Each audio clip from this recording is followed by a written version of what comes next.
দৃষ্টি ফিরে পাওয়ার পর বিল্ল ঠাকুর বলছে, দয়াময়, যার জন্য আজকে আমি তোমায় পেয়েছি, যার জন্য আজকে আমি এখানে যে এসেছি, একবার কৃপা করে তুমি তাকে তোমার চরণে ঠাঁই দিও। দয়াময়, তোমার চরণে তাকে ঠাঁই দিও।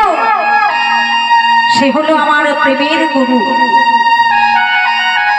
আজকে আমি তার জন্যই তোমাকে পেয়েছি। দয়াময়, আজকে তার জন্যই আজকে আমি তোমার চরণে আশ্রয় পেয়েছি। এদিকে বিল্ল ঠাকুরে যখন প্রভুকে ডাকছে, আর এদিকে চিন্তামণি ছুটতে ছুটতে আসছে বিল্ল ঠাকুরের কাছে। বিল্ল ঠাকুরকে ডাকছে, ঠাকুর ও ঠাকুর।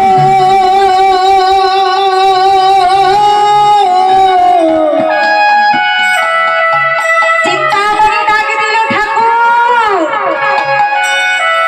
বিল্ল ঠাকুরের চিনতে ভুল হলো না কণ্ঠস্বর।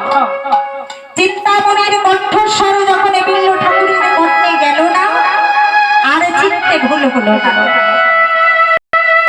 তাড়াতাড়ি করে যখন দেখছে চিন্তা দূর থেকে আসছে, ছুটতে ছুটতে ছুটতে ছুটতে যখন এসেছে, এসে বিল্ল ঠাকুরকে বলছে, ও ঠাকুর, তুমি পেয়েছো, তুমি পেয়েছো, তুমি ভগবানের দর্শনে পেয়েছো।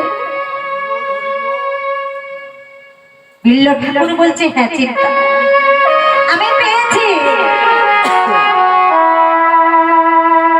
যার জন্য তুমি আমাকে এখানে পাঠিয়েছো, যার চরণে আশ্রয় পাওয়ার জন্য তুমি আমাকে ত্যাগ করেছো, আমি পেয়েছি চিন্তা। ও ঠাকুর, তুমি আমাকে পাইয়ে দেবে না? বলে, বেশ তো, চলো আমরা দুজনে একসঙ্গে ডাকি।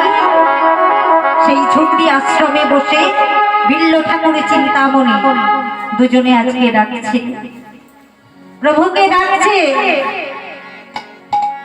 বিল্ল ঠাকুরের চিন্তামণি দুজনে সেই ঝুপড়ি আশ্রমে গুজরাট ঘাটে আজকে দুজনে ভজন করছে, প্রভুর সেবা দিয়েছে।